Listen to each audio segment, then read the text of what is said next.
नमस्ते बच्चों, Sonia Verma Hindi classes YouTube channel में आप सभी का स्वागत है। और आज मैं आपके साथ भक्ति काल से संबंधित प्रश्नों की सीरीज साझा करूंगी। भक्ति काल से संबंधित यह सभी प्रश्न मैंने आचार्य शुक्ल के इतिहास से संग्रहित किए हैं। तो चलिए वीडियो को आरंभ करते हैं।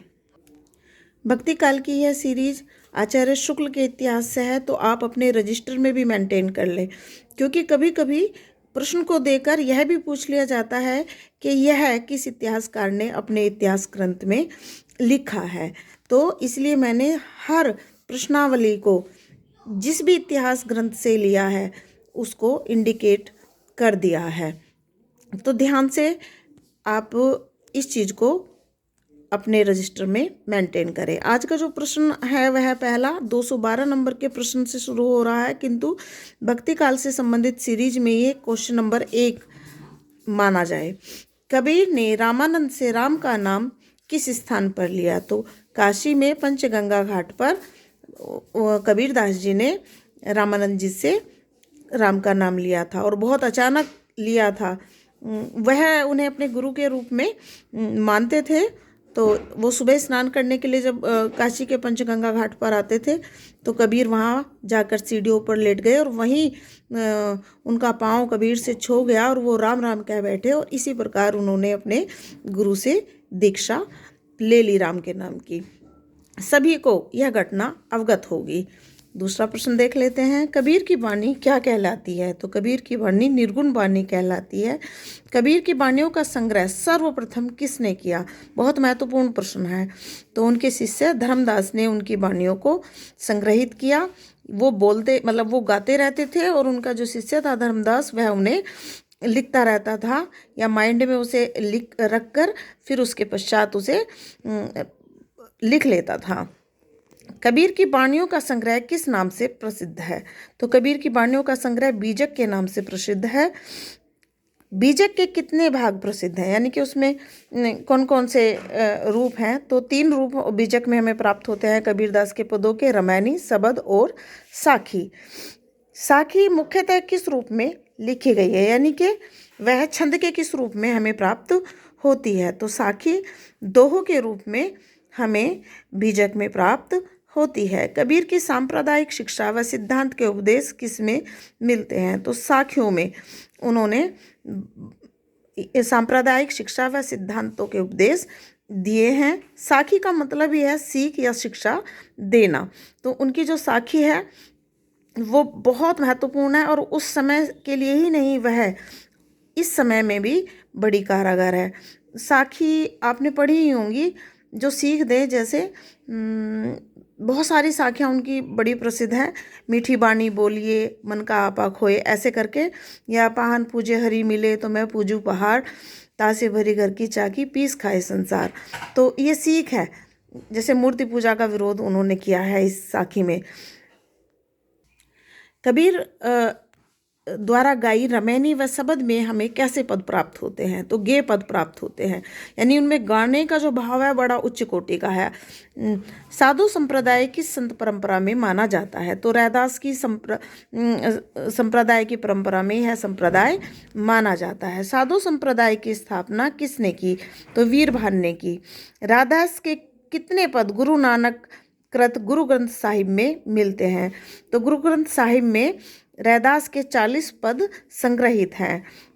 रैदास के फुटकल पद किस नाम से संग्रहित किए गए? तो संत बानी सीरीज के नाम से वह आधुनिक काल में संग्रहित किए गए। गुरु नानक का जन्म कब और कहाँ हुआ था? तो गुरु नानक का जन्म कार्तिक पूर्णिमा के दिन तिलवंडी ग्राम में हुआ था, जो अब पाकिस्तान में है। ये क्वेश्चन अभी टीजीटी में भी आया था। तो ये इस तरीके के जो प्रश्न हैं, हालांकि हमें लगता है बड़ा आसान है और हमें याद रहेगा, पर कहीं से भी कुछ भी पूछ लिया जाता है टीजीटी पीजीटी में।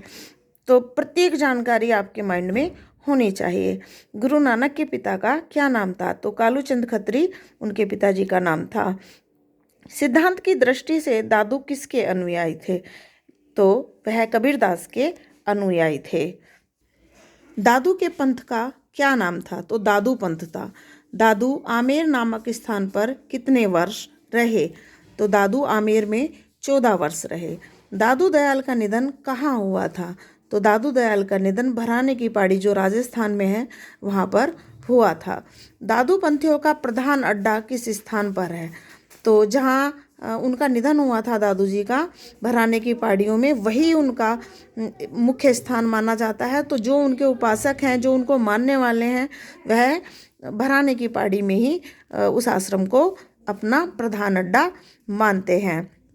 दादूपंथी किसके उपासक हैं? तो निर्गुण निराकार ईश्वर के उपासक हैं। सुंदरदास दादू के शिष्य कितनी उम्र में हुए थे? यानी कि जब सुंदरदास दादू के शिष्य बने थे तो सुंदरदास की आयु क्या थी? तो सुंदरदास की आयु 6 वर्ष थी। सुंदरदास बहुत महत्वपूर्ण साहित्यकार है या कवि हैं या संत कवि हैं यहाँ भक्ति काल में। सुंदरदास अपने जीवन के अंतिम दिनों में कहाँ जाकर रहे? तो सुंदरदास राजस्थान के सांगानेर में जाकर अपने जीवन के अंतिम दिनों में सांगानेर चले गए थे, वहीं रहे। सुंदरदास का सबसे प्रसिद्ध ग्रंथ कौन सा है? तो सुंदर विलास है। निर्गुण पंथी संतों की अपेक्षा सुंदरदास ने काव्य में किस शैली को स्थान दिया? तो कवित्त और समैया शैली को उन्होंने अपनी रचनाओं में स्थान दिया है। यह जो क्वेश्चन है वह इस तरीके से भी बनता है कि किस निर्गुण पंथी संत ने सर्वप्रथम कवित्त समैया शैली का प्रयोग अपने साहित्य में किया? तो यह सुंदरदास है। बहुत महत्वपूर्ण है, याद रखिए। निर्गुण पंथी संतों में सर्वप्रथम कवित्त समैया का प्रयोग सुंदरदास जी ने अपनी रचनाओं में किया था। इस सीरीज के अंतर्गत मैं प्रत्येक सीरीज में 25 प्रश्नों को आपको पढ़ाऊंगी और उम्मीद करती हूँ कि जिस प्रकार इन प्रश्नों ने मुझे लाभ पहुँचाया, आपको भी वह लाभ पहुँचाए। तो यदि आपको वीडियो पसंद आई हो तो वीडियो को लाइक करें, ज़्यादा से ज़्यादा शेयर करें और ऐसी ही नवीन जानकारियों के साथ मैं कल फिर आपके साथ जुड़ूंगी। तब तक के लिए नमस्ते, धन्यवाद।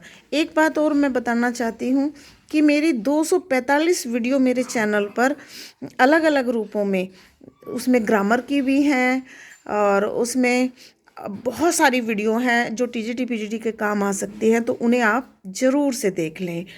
चलिए फिर कल मिलते हैं। नमस्ते।